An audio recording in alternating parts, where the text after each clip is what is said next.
Señor Jesucristo, para cantar como hemos dicho con el poeta. Rogamos que ese sea también el sentir cierto de nuestros corazones. ¿Qué podré yo darte a ti a cambio de tan grande amor? Todo es pobre, todo es ruin. Toma, oh Dios, nuestro corazón.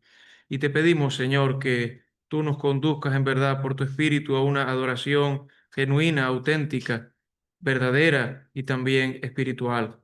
Asimismo, ahora, Padre, que iniciaremos la reunión con la lectura de tu palabra y el estudio bíblico, que tú, Señor, nos hables, que tú nos enseñes, Señor, que podamos comprender lo que tienes para cada uno de nosotros y también que nos conceda, Señor, la gracia de una pronta y feliz obediencia a aquello, Señor, que tú nos muestres por la lectura de tu palabra, la cual es viva y la cual es eficaz. Cuida también, Señor, de los hermanos que están en el retiro, también, Señor, de aquellos que están sirviéndote en otros lugares, y asimismo, Señor, los que están impedidos, los que están debilitados y quizá alguno incluso desanimado. También, Señor, que tú les socorras, Padre, que les levantes, Señor, de cualquier postración, que les libre de cualquier impedimento y que pronto también les tengamos entre nosotros. Aun si alguno todavía está en indecisión, Padre, que tú pongas carga para que deje lo que esté haciendo y se aproxime a este mismo lugar, Señor, y bendiga y glorifique a una voz con nosotros tu santo nombre. Te lo pedimos por Cristo Jesús. Amén. Bien, pues vamos a tener dos lecturas bíblicas. La primera en el Salmo 24, Salmo 24.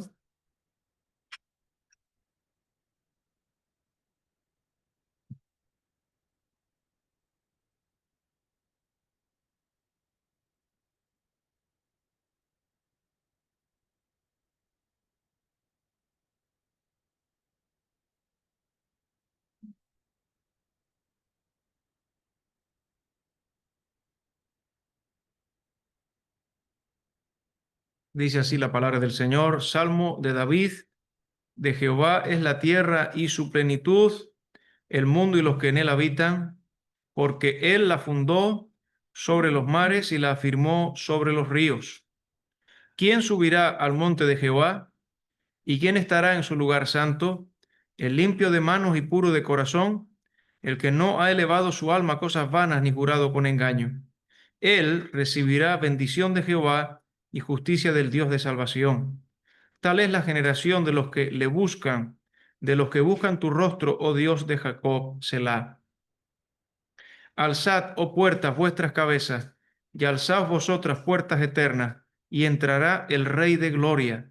¿Quién es este Rey de gloria? Jehová, el fuerte y valiente, Jehová, el poderoso en batalla. Alzad, oh puertas, vuestras cabezas, y alzad vosotras puertas eternas, y entrará el Rey de gloria. ¿Quién es este Rey de gloria? Jehová de los ejércitos, Él es el Rey de la gloria, Selah. Y pasamos a 1 Corintios capítulo 2. 1 Corintios capítulo 2, los versículos del 6 al 9. 1 Corintios capítulo 2, versículos del 6 al 9.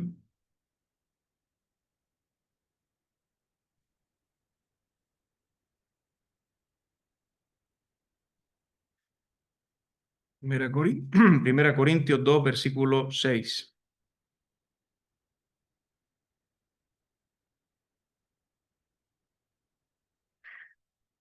Sin embargo, hablamos sabiduría entre los que han alcanzado madurez, y sabiduría no de este siglo, ni de los príncipes de este siglo que perecen, mas hablamos sabiduría de Dios en misterio, la sabiduría oculta, la cual Dios predestinó antes de los siglos para nuestra gloria, la que ninguno de los príncipes de este siglo conoció, porque si la hubieran conocido, nunca habrían crucificado al Señor de la gloria, Señor de gloria. Antes bien, como está escrito, cosas que ojo no vio, ni oído oyó, ni han subido en corazón de hombre, son las que Dios ha preparado para los que le aman. Hasta aquí la lectura, que el Señor bendiga su palabra. Y aquí en esta mañana Con la ayuda del Señor queremos meditar en este párrafo que va desde los versículos 6 al 9, en esta porción bíblica, en la cual vamos a encontrar en primer lugar un marcado contraste, porque el versículo 6 comienza con las palabras sin embargo, de tal manera que parece que se nos va a indicar cómo hay algo distinto, algo que llama nuestra atención y que verdaderamente hemos de tener muy clara. Va a haber una diferencia ahora entre la sabiduría del mundo y la sabiduría de Dios. Va a haber un verdadero contraste. Ya desde el capítulo 1, los versículos 17 al 31, ya nos había sido explicado que Dios rechazó o descartó la sabiduría humana propia de retóricos, de filósofos, para la difusión del Evangelio. Vamos un momento atrás la página, al capítulo 1, para recordar que la sabiduría humana, esa de los sabios, de los filósofos, de los retóricos según el mundo, consiste únicamente en palabras, es una sabiduría de palabras que no tiene poder. Capítulo 1, versículo 17. Pues no me envió Cristo a bautizar, sino a predicar el Evangelio, no con sabiduría de palabras, en eso solo consiste en meras palabras, para que no se haga vana o ineficaz la cruz de Cristo. Esa sabiduría procede y se difunde por los pensadores de este mundo, versículo 19 del capítulo 1. Pues está escrito, destruiré la sabiduría de los sabios y desecharé el entendimiento de los entendidos. Y luego en el versículo 20 viene una lista de personas que corresponden con ese tipo de sabiduría. Además, esa sabiduría del mundo se caracteriza por su fugacidad. Versículo 20. Estamos en el capítulo 1, donde dice, ¿dónde está el sabio? ¿Dónde está el escriba? ¿Dónde está el disputador de este siglo? ¿No ha enloquecido Dios la sabiduría del mundo? Esas preguntas retóricas, ¿dónde está? Nos hablan de que pronto van a pasar, de que no van a estar. Y en último lugar diremos que es inútil ese tipo de sabiduría para conocer a Dios. Versículo 21. Dice, pues ya que en la sabiduría de Dios el mundo no conoció a Dios mediante la sabiduría, esta es la oración o la frase que queremos recalcar, el mundo no conoció a Dios mediante la sabiduría, agradó a Dios salvar a los creyentes por la locura de la predicación. Así que Dios descartó la sabiduría humana para la difusión del Evangelio. El mundo no conoce a Cristo por medio de la sabiduría humana.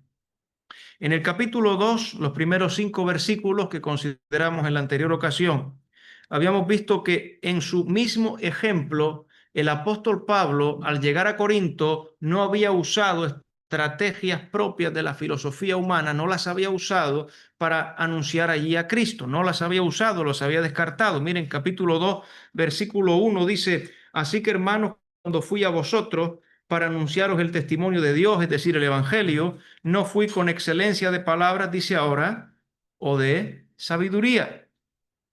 Versículo 4.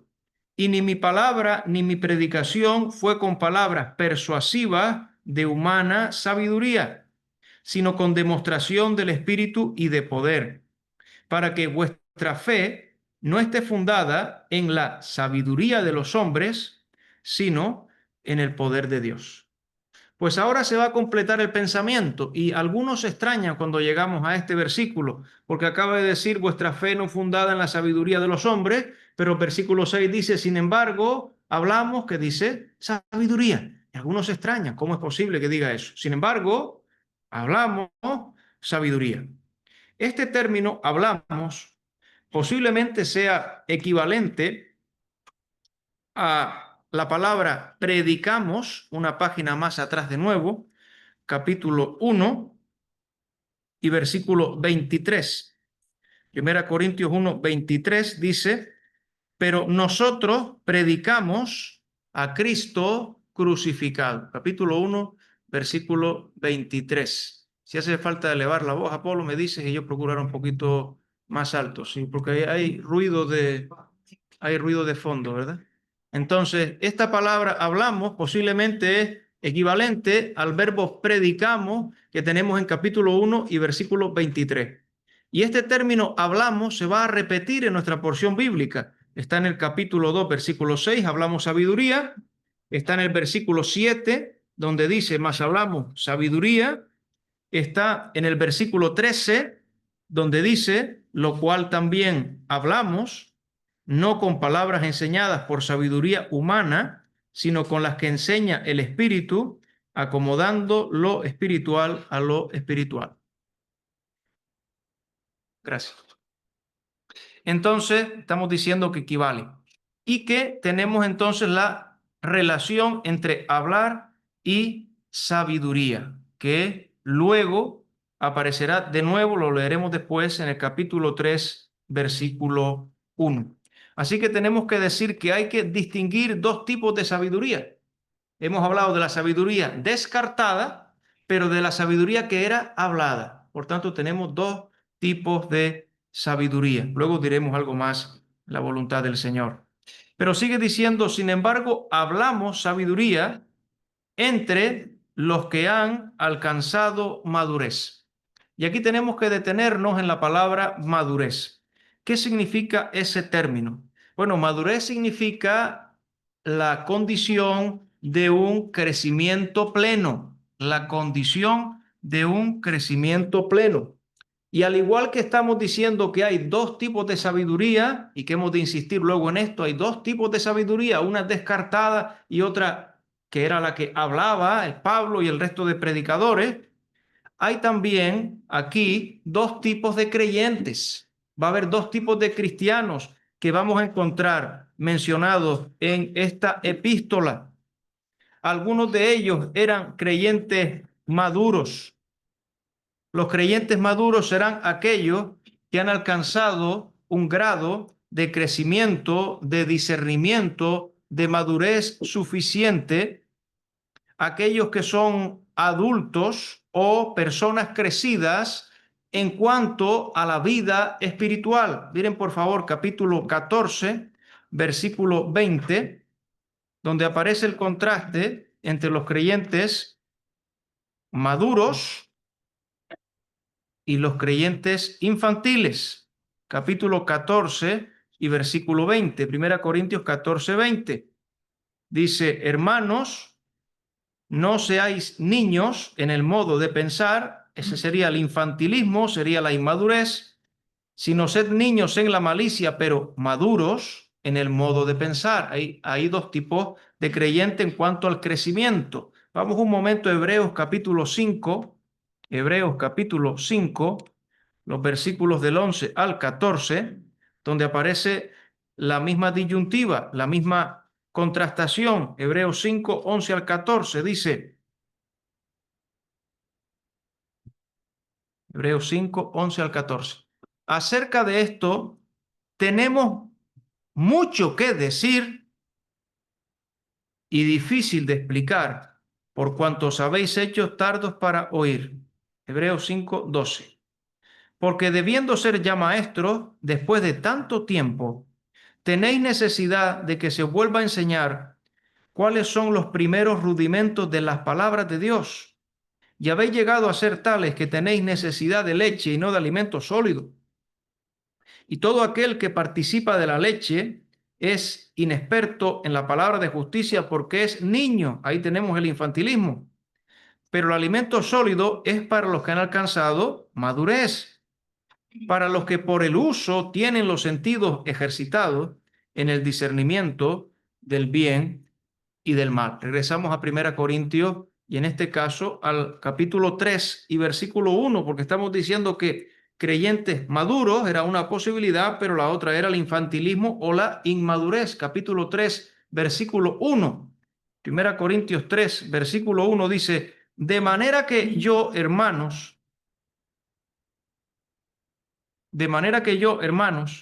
no pude hablaros como a espirituales, sino como a carnales, y notamos lo que dice ahora, como a niños en Cristo. Os di a beber leche y no vianda, alimento sólido, porque aún no erais capaces, ni sois capaces todavía. El creyente inmaduro puede serlo porque es un recién nacido aún. Lleva poco tiempo después que ha recibido la nueva vida en Cristo, que ha nacido de nuevo, es un recién nacido, es un bebé en Cristo. Evidentemente, cuando Pablo visitó a Corinto y él habló el Evangelio y hubo conversiones, había unos primeros días en los que era necesario alimentar con la leche elemental de la palabra, porque eran débiles y jóvenes en la fe. La enseñanza que les había dado era la apropiada para la condición en que se hallaban. No podían recibir una instrucción espiritual profunda porque eran nuevos creyentes, eran menos niños de pecho en Cristo, como los plantea así William MacDonald. Pero la cuestión aquí que queremos resaltar no es esa. La cuestión no es esa, sino es lo que en el capítulo 3 nos deja entrever, que todavía, habiendo pasado el tiempo, habiendo transcurrido varios años, todavía seguían en la misma condición. Se habían mantenido en un estado de infantilidad por largo tiempo. Alguien dijo, algunos eran simplemente recién nacidos viejos, incapaces, a pesar de los años, de digerir alimento espiritual sólido. Una enseñanza amplia acerca de la persona de Cristo y del propósito eterno de Dios, de las implicaciones del Evangelio, de las implicaciones de la muerte de Cristo, de la profundidad en la cual hemos también todos nosotros de ir progresando y de ir avanzando. Así que notamos que el apóstol Pablo dice, sin embargo, hablamos sabiduría entre los que han alcanzado madurez. Por lo tanto, está diciendo, entre los que han alcanzado madurez podemos profundizar en estas enseñanzas maravillosas de la palabra de Dios. Pero noten en nuestro pasaje, capítulo 2 y versículo 2, una vez más, entre los que han alcanzado madurez. En cuanto a los Corintios, dice versículo 2 del capítulo 2, está también entre vosotros, ¿verdad? Pero noten capítulo 2, versículo 2, dice, capítulo 2, versículo 2, dice, pues me propuse no saber entre vosotros, cosa alguna, sino a Jesucristo y a este crucificado. Así que solo les habló o solo les podía hablar el Evangelio y las primeras letras de la fe. Solo les podía hablar el Evangelio y el ABC. Entre ellos no pudo ir más allá, no pudo profundizar en esta verdadera sabiduría. Ahora, hemos dicho que hay un contraste entre la sabiduría del mundo y la sabiduría de Dios. Vamos a mirar a continuación algunos rasgos ajenos a la verdadera sabiduría. Por lo menos 3 rasgos que no posee la verdadera sabiduría. Seguimos en el versículo 6 de nuestro pasaje. Dice, y sabiduría no de este siglo. Entonces, la verdadera sabiduría no es una sabiduría que proceda de este mundo. Cuando se emplea la expresión de este siglo, se refiere a todos los periodos de la historia humana hasta que el Señor regrese. En la Biblia se contrasta este siglo con el siglo venidero. Por tanto, la verdadera sabiduría no procede, no pertenece, no es la propia de este mundo. Capítulo 3 y versículo 19 dice, no es de este siglo. 3:19. Porque la sabiduría de este mundo, es lo mismo que decir de este siglo, es insensatez para con Dios, pues escrito está, Él prende a los sabios en la astucia de ellos. Pero sigue diciendo en nuestro pasaje, no solo que no procede de este mundo, sino que no procede de los hombres destacados de este mundo, porque dice, ni de los príncipes de este siglo. Es decir, las personas que ocupen posiciones de autoridad, aquellos que están encumbrados, aquellos que gozan de prestigio frente al mundo o en el mundo, no procede de ellos la verdadera sabiduría. Es decir, podría referirse a reyes, a embajadores, pero también a emperadores, pero también a los grandes en cualquier ámbito, incluso en el ámbito del conocimiento. Dice Ernesto Trenchard, frente a la sabiduría divina, Aristóteles, ese gran filósofo, no se hallaba en mejor caso que Julio César, porque no procede de ninguno de los grandes de este mundo, ni tan siquiera de los grandes pensadores. Ahora, cuando se menciona aquí a los príncipes de este siglo, especialmente se está pensando en los dirigentes, tanto civiles como religiosos, que operaron de manera directa en la sentencia y en la crucifixión del Señor Jesús. Lo sabemos por el versículo 8, que dice, la que ninguno de los príncipes de este siglo conoció, porque si lo hubieran conocido, nunca habrían crucificado al Señor de la gloria. Y también lo podemos comprobar por Hechos capítulo 4, Hechos capítulo 4 y versículo 27.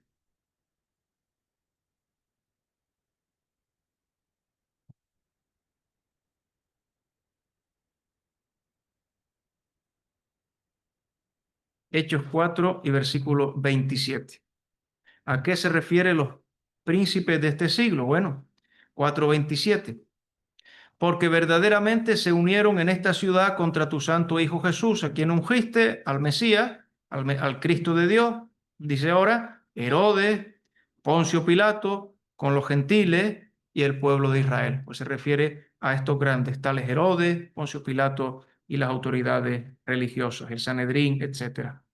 Entonces, la verdadera sabiduría no procede de este mundo ni procede de los hombres destacados de este mundo. Pero además, la verdadera sabiduría, esto ya lo ha dicho anteriormente, pero lo repite una vez más, es temporal. Que el versículo sigue diciendo acerca de los príncipes de este siglo que perecen. Y es una palabra interesante, esta palabra de perecer. Esta es la misma palabra que se emplea en el capítulo 1 y versículo 28. Capítulo 1 y versículo 28. Acompáñenme en la lectura a ver si podemos detectar cuál es la misma palabra que aquí se traduce por perecer en el 1:28. Dice, y lo vil del mundo y lo menospreciado escogió Dios y lo que no es para deshacer lo que es. ¿Cuál será la palabra de la cual se nos habla aquí perecer? Pues la palabra es deshacer. Qué metáfora tan gráfica. Y cuando dice que perecen o que se deshacen, la versión antigua mantenía la metáfora y decía que se deshacen. No dice que se deshacerán, dice que se deshacen. Por lo tanto, quiere decir que se están deshaciendo poco a poco. Quiere decir que están pasando. Quiere decir que se están apagando. Quiere decir que cada día que pasa les queda un poco menos a las grandes autoridades y poderes en el mundo. Quiere decir que son pasajeros. Entonces, nosotros, ¿cómo vamos a confiar? ¿Cómo vamos a aceptar la sabiduría de aquellos cuyo poder e influencia está terminándose delante de nuestros ojos? Y de la misma manera que su poder e influencia está pasando, su sabiduría también va a ser olvidada, va a quedar atrás, no va a tener ninguna impronta, tiene fecha de caducidad. Miren el salmista en el Salmo 146, versículo 4, cómo le fue dado por el Espíritu Santo decirnos, con otras palabras, esta misma idea. Salmo 146. Vamos a leer los versículos 3 al 5, pero es el versículo 4 en el que está una expresión muy semejante. Salmo 146, del 3 al 5, vamos a leer. Dice, no confiéis en los príncipes ni en hijo de hombre, porque no hay en él salvación. Pues sale su aliento y vuelve a la tierra, se deshace, perece. Y en ese mismo día perecen sus pensamientos y toda su sabiduría. Pero bienaventurado aquel cuyo ayudador es el Dios de Jacob, cuya esperanza está en Jehová, su Dios, y que por lo tanto podrá disponer de la verdadera sabiduría. Ahora, en nuestro pasaje, regresamos a 1 Corintios 2, hemos hablado de que hay dos tipos de sabiduría y que hay dos tipos de creyentes.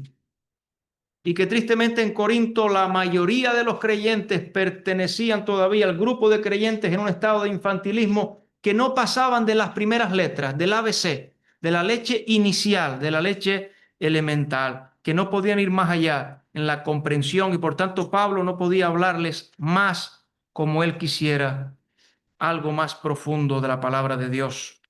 Ahora dice los rasgos, versículo 7 en adelante, nos habla de los rasgos que sí posee la verdadera sabiduría. Vamos a ver si podemos notar cuáles son los rasgos que posee la verdadera sabiduría. El primero ya lo hemos anticipado. Dice, mas hablamos sabiduría. ¿Qué dice ahora? Sabiduría de Dios. Y ese es un contraste muy grande frente a la de los príncipes de este mundo. No, no, no, la sabiduría de Dios. Y ya veremos que tiene que ver aquí incluso con el Señor de la gloria, no con los príncipes de este mundo que están pasando. La sabiduría proviene de Dios. Ya nos ha dicho la parte negativa, que es lo que no corresponde con la verdadera sabiduría. Ahora la parte positiva es la sabiduría de Dios. Y esto está contrastado con el versículo 5, un poquito más arriba, donde se habla de la sabiduría de los hombres, sabiduría de los hombres, versículo 5, y con el versículo 6, con lo que hemos dicho, la de los príncipes o los de este siglo, la sabiduría de Dios. Y nosotros hemos de reconocer y de recordar que Dios es infinitamente sabio. En varias partes de las Escrituras, una de las razones por las cuales se le rinde gloria es porque Él es el único y sabio Dios. Así que no ha de extrañarnos que la verdadera sabiduría provenga, tenga su fuente en Dios mismo. Ahora, Segunda Corintios, capítulo 2 y versículo 17, porque aquí Pablo está diciendo, mas hablamos sabiduría de Dios, Segunda Corintios 2, 17, hablamos sabiduría de Dios. En este pasaje nos dice, Segunda Corintios 2, 17, pues no somos como muchos que medran falsificando la palabra de Dios, sino que con sinceridad, y noten la expresión que viene ahora como de parte de Dios. Hablamos la sabiduría de Dios, hablamos de parte de Dios y delante de Dios hablamos en Cristo. Y ahora Judas capítulo 1 y versículo 25 para enfatizar la verdad de la sabiduría divina. Yo tengo aquí varias citas, después si alguien quiere yo se las facilito, pero vamos a leer aunque sea esta. Judas, versículo 25. Dice, son las primeras palabras las que queremos resaltar.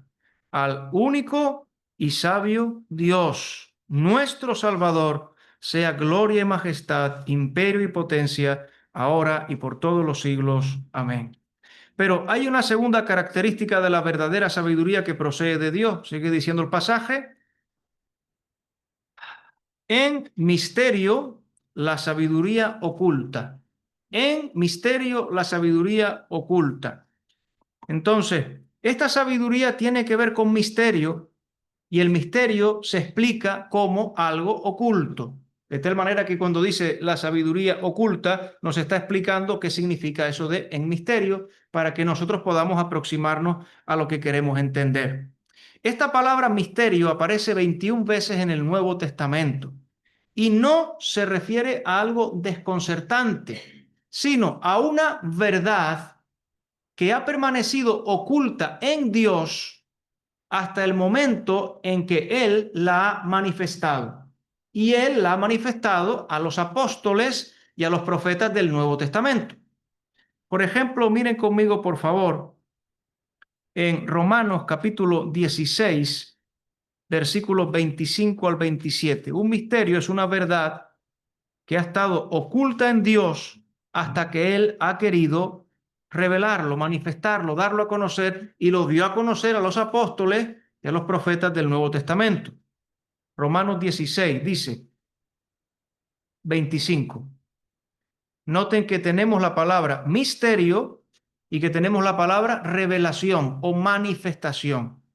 Y al que puede confirmaros según mi evangelio y la predicación de Jesucristo, según la revelación del misterio que se ha mantenido oculto desde tiempos eternos, pero ha sido manifestado ahora y por las escrituras de los profetas, según el mandamiento del Dios eterno, se ha dado a conocer a toda la gente para que obedezcan a la fe.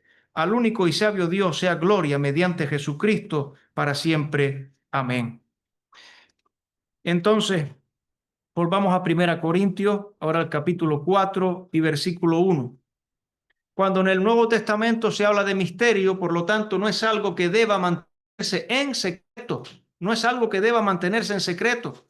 Es algo que estuvo oculto, pero que ahora es revelado. Son verdades que estuvieron escondidas, pero que Dios nos la ha dado a conocer. Capítulo 4, versículo 1, dice el apóstol Pablo: así pues, téngannos los hombres por servidores de Cristo y administradores, fíjense de qué, administradores de los misterios de Dios. Y eso viene de la sabiduría de Dios. Entonces, ¿a qué nos podemos referir cuando hablamos de estos misterios? Bueno, hay varios, yo solo voy a mencionar tres. Hay varios en el Nuevo Testamento, evidentemente. Por ejemplo, vamos a Efesios capítulo 3, versículos 1 al 5. Este misterio también se habla en Primera Corintios, pero vamos a leer este pasaje por el hecho de que se menciona aquí el término misterio. Por eso vamos a leerlo aquí. Porque en Primera Corintios también se habla de esta verdad y es de la que judíos y gentiles formarían un solo cuerpo. Judíos y gentiles formarían un solo cuerpo, al que tendrían acceso por medio de la fe en Cristo. Judíos y gentiles, sin ninguna distinción, hechos uno en Cristo. Miren, Efesios 3 dice, versículo 1: por esta causa yo, Pablo, prisionero de Cristo Jesús por vosotros los gentiles, si es que habéis oído de la administración de la gracia de Dios que me fue dada para con vosotros, que por revelación me fue declarado el misterio, ahí lo tenemos, como antes lo he escrito brevemente, leyendo lo cual podéis entender cuál sea mi conocimiento en el misterio de Cristo, misterio que en otras generaciones no se dio a conocer a los hijos de los hombres, como ahora es revelado a sus santos apóstoles y profetas por el Espíritu. Miren el misterio cuál es: que los gentiles son coherederos y miembros del mismo cuerpo y copartícipes de la promesa en Cristo Jesús por medio del Evangelio. Que hay un solo cuerpo en Cristo formado por judíos y gentiles con los mismos derechos y la misma base de fe. Otro misterio, vamos a 1 Corintios ahora sí, capítulo 15. Otro misterio, otra verdad que permaneció oculta en Dios hasta que Él la reveló, es el hecho singular del rapto o arrebatamiento de la iglesia. De eso se habla en 1 Corintios capítulo 15 y se habla también en 1 Tesalonicenses capítulo 4. El arrebatamiento o rapto de la iglesia. Que el Señor Jesús va a venir en cualquier momento y los creyentes aún le estamos esperando con gozo, con expectación. El Señor Jesús va a venir en cualquier momento y va a llevarse a los suyos al eterno hogar. Ese es otro misterio, era otro misterio, el rapto o arrebatamiento de la iglesia. Y junto con ese, un tercero, que sí vamos a leer en capítulo 15, donde estamos ahora, y versículo 51. Miren qué cosa singular, porque se espera que todo el mundo muera. Y una verdad que es extrañamente discutible es el hecho de que todos tengan que morir. Pero ven aquí un misterio, dice. He aquí os digo un misterio. No todos dormiremos, es decir, no todos moriremos, no todos los creyentes, porque el dormir siempre se usa para creyentes.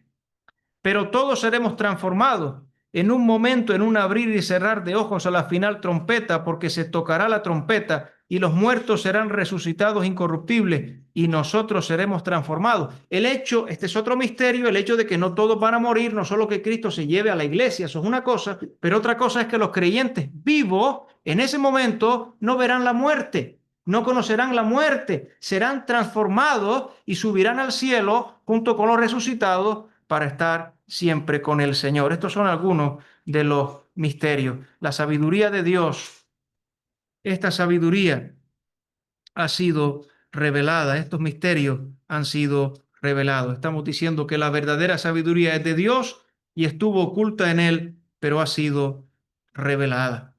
Ahora, en tercer lugar, de esta sabiduría, estamos en el capítulo 1, se dice que tiene propósito, es una sabiduría con propósito. Capítulo 1, capítulo 2, donde estamos, versículo 7, dice que es una sabiduría con propósito. Es de Dios, estuvo oculta, por eso se dice en misterio, pero es una sabiduría con propósito. Dice, versículo 7, final del versículo, la cual Dios predestinó antes de los siglos para nuestra gloria. Y acerca del propósito podríamos decir dos detalles. En primer lugar, que es una sabiduría con un propósito eterno. Y en segundo lugar, que es una sabiduría con un propósito glorioso. ¿Han notado esto? Una sabiduría con un propósito eterno. Se habla de antes de los siglos. La sabiduría de Dios no solo supera en calidad a la sabiduría humana, sino la supera en antigüedad. Es antes de toda sabiduría humana. La sabiduría de Dios existió eternamente antes que el mundo mismo. El plan de redención formado en la mente de Dios, lejos del alcance de la penetración humana, ahora dado a conocer, es un plan de antes de los tiempos de los siglos. Por tanto, esta sabiduría tiene propósito y tiene un propósito eterno. Voy a saltar aquí algún versículo.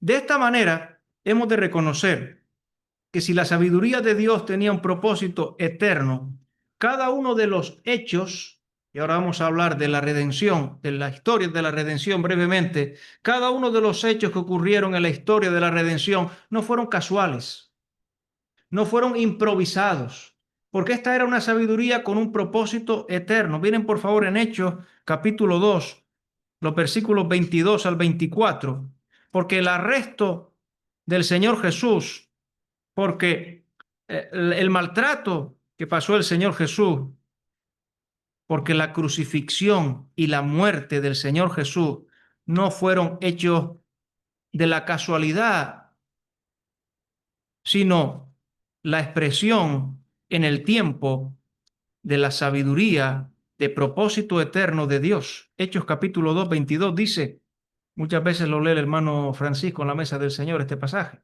Hechos capítulo 2, versículo 22 dice, varones israelitas, oíd estas palabras, Jesús Nazareno, varón aprobado por Dios entre vosotros, con las maravillas, prodigios y señales que Dios hizo entre vosotros por medio de él, como vosotros mismos sabéis, a este entregado por el determinado consejo y anticipado conocimiento de Dios, matasteis, prendisteis y matasteis por manos de inicuos, crucificándole, al cual Dios levantó, suelto los dolores de la muerte, por cuanto era imposible que fuese retenido por ella, entregado por el determinado consejo, anticipado conocimiento de Dios. Capítulo 3 de Hechos también, versículo 15, Hechos 3:15 dice,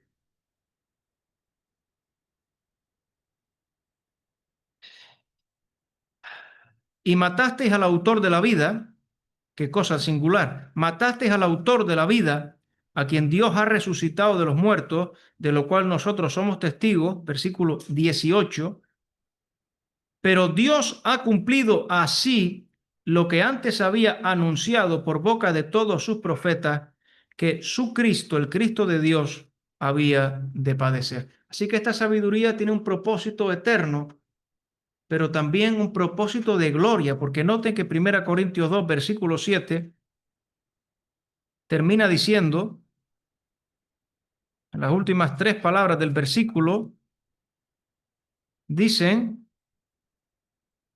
para nuestra gloria. Y las estoy leyendo bien, ¿verdad? Dice, para nuestra gloria. Así que Dios ha puesto en acción su sabiduría para que nosotros, hombres pecadores, viles e indignos, podamos un día tener parte en la gloria.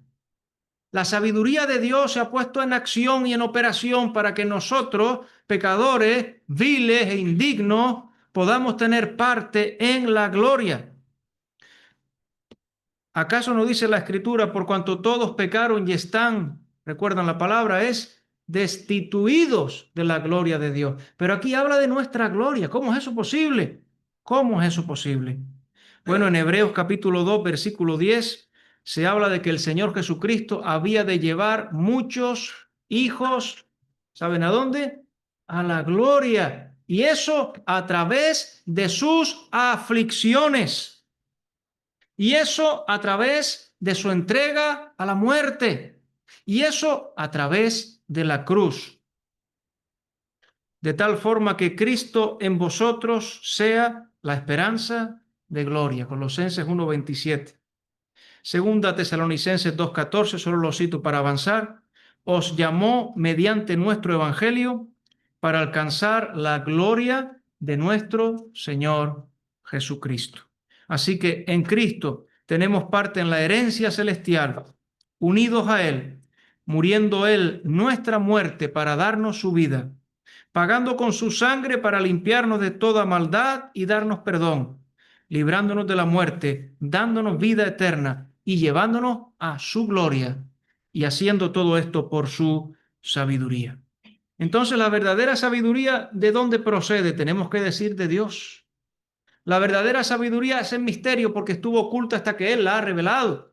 La verdadera sabiduría tiene propósito, tenía un propósito eterno y glorioso. Pero tenemos que decir que la verdadera sabiduría para muchos sigue escondida, para muchos sigue desconocida. Eso es lo que sigue diciendo el versículo 8, que lo vamos a leer y quizá pasar con brevedad. Pero dice, la que ninguno de los príncipes de este siglo conoció. La verdadera sabiduría sigue siendo desconocida. La que ninguno de los príncipes de este siglo conoció sigue siendo desconocida. Porque si la hubieran conocido, nunca hubieran crucificado al Señor de la gloria. Y este es un caso sorprendente porque estamos hablando de las mentes más claras, pensamos nosotros, del mundo, ignorantes ante la verdadera sabiduría. Porque también hemos de decir, y ustedes bien lo saben, que Cristo es la sabiduría y el poder de Dios. La sabiduría personificada es una persona excelsa, es el Señor Jesucristo. Pero ninguno de los príncipes de este mundo le conoció. Así que, así como no conocieron a Cristo, tampoco ellos no sabían, desconocían la verdadera sabiduría que viene de Dios. Y tristemente esta ignorancia existe hoy, todavía persiste. Muchas mentes privilegiadas, incluso que conocen la Biblia, y a veces hablamos con personas que nos pueden citar de la Biblia, pero están ajenos a esta verdadera sabiduría divina. Pues no llegan a ver a Jesús, no llegan a ver a Jesús como el Señor de la gloria, no llegan a ver la gloria divina que brilla en el rostro de Cristo, ni llegan a entender de las verdades más básicas del Evangelio las más profundas. No llegan a las más básicas. ¿Cómo van a llegar a las más profundas si no llegan al ABC, al inicio, a la leche inicial, a la leche elemental? Ahora, miren, por favor, Salmo 24:10. Tenemos que ir avanzando porque yo creo que le dieron para adelante hoy al reloj, porque el reloj va a una velocidad. Fui a predicar a un sitio, a un lugar de reunión, y yo miraba el reloj y me gozaba cada vez que miraba el reloj porque decía, hoy voy muy bien de tiempo. Volví a mirar, hoy voy muy bien de tiempo. A la tercera vez que miré, digo, el reloj está parado. Y fue una impresión, fue una impresión. La siguiente vez que volví, le dieron cuerda al reloj. Se dieron cuenta los hermanos. Entonces dice, Salmo 24, versículo 10. Dice, ¿quién es este Rey de gloria? O qué es lo mismo, ¿quién es el Señor de la gloria? Jehová de los ejércitos. Y Jehová de los ejércitos es el Dios todopoderoso. Él es el Rey de la gloria. Pues miren, el Dios todopoderoso, Jehová de los ejércitos, el Señor de la gloria, el Rey de la gloria, 1 Corintios 2, versículo 8, fue crucificado. Fue crucificado. Fue crucificado. La cruz habla del mayor desprecio, de la mayor ignominia. La cruz habla de lo más bajo, de la pena más terrible. El Señor de la gloria fue crucificado. Miren, ahí está la sabiduría de Dios, desconocida para todos aquellos. Y terminamos con el versículo 9. Y tenemos que decir que el versículo 9 no habla del futuro. A veces se toma para hablar del cielo, pero el versículo 9 no habla del cielo. El versículo 9 no mira hacia adelante, mira hacia atrás.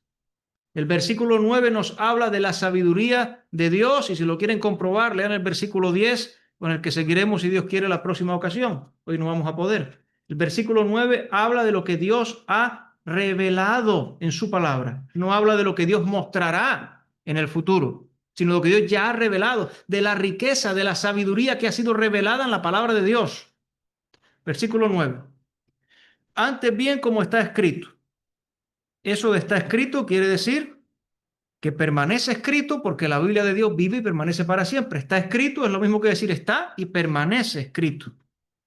La importancia de acudir a las escrituras ante cualquier cuestión que nos repiten una vez más en esta epístola. Acudamos a las escrituras. ¿Tenemos alguna duda sobre este tema? Vamos a ir a la Biblia. En este caso tenemos el Antiguo Testamento. Vamos al Antiguo Testamento y vamos a citar de Isaías 64 y versículo 4. Vamos a leer Isaías 64, 4, sin perder aquí.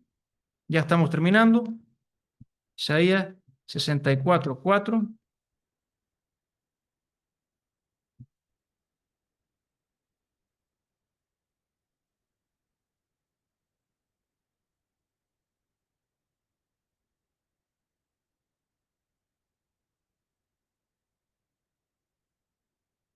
Dice así: ni nunca oyeron,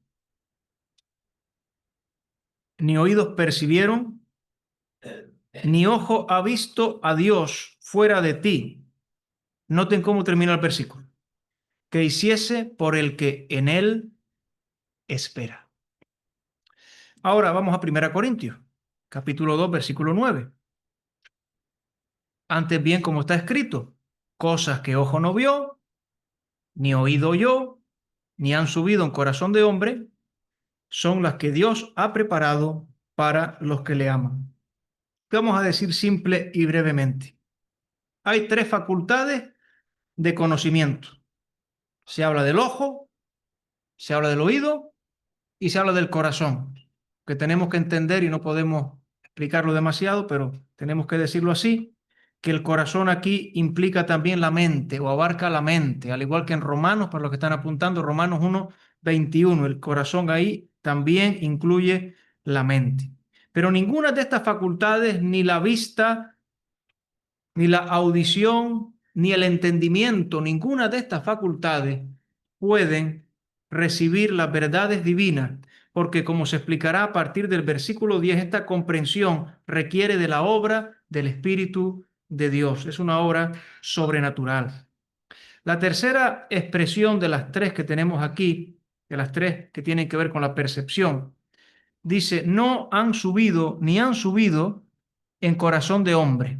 Eso quiere decir, es una expresión hebrea, que quiere decir que a nadie se le ha podido ocurrir, que a nadie se le ha podido ocurrir. Esta cita es de, bueno, es una cita, quizás sea una cita de Jeremías 3:16, que yo simplemente les leo para avanzar. Jeremías 3:16, que dice, ni vendrá al pensamiento, o de Isaías 65:17, que dice también lo mismo, ni vendrá al pensamiento. Quiere decir, a nadie se le ha podido ocurrir, no ha podido nacer en una mente humana esta sabiduría de Dios.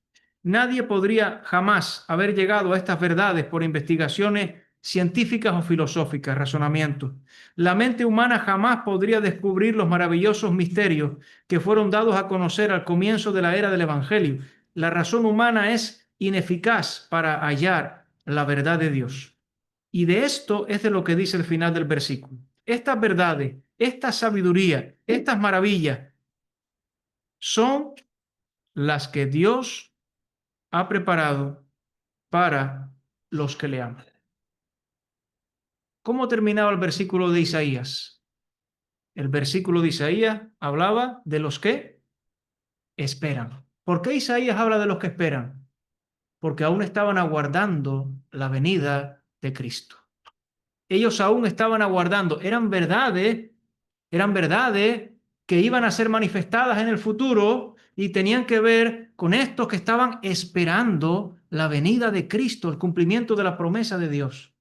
Pero hoy la Escritura nos dice que son para los que le aman, los que le aman, nos dice nuestro pasaje ahora. ¿Por qué? Porque Cristo ha venido y nos ha revelado el amor de Dios, muriendo en la cruz.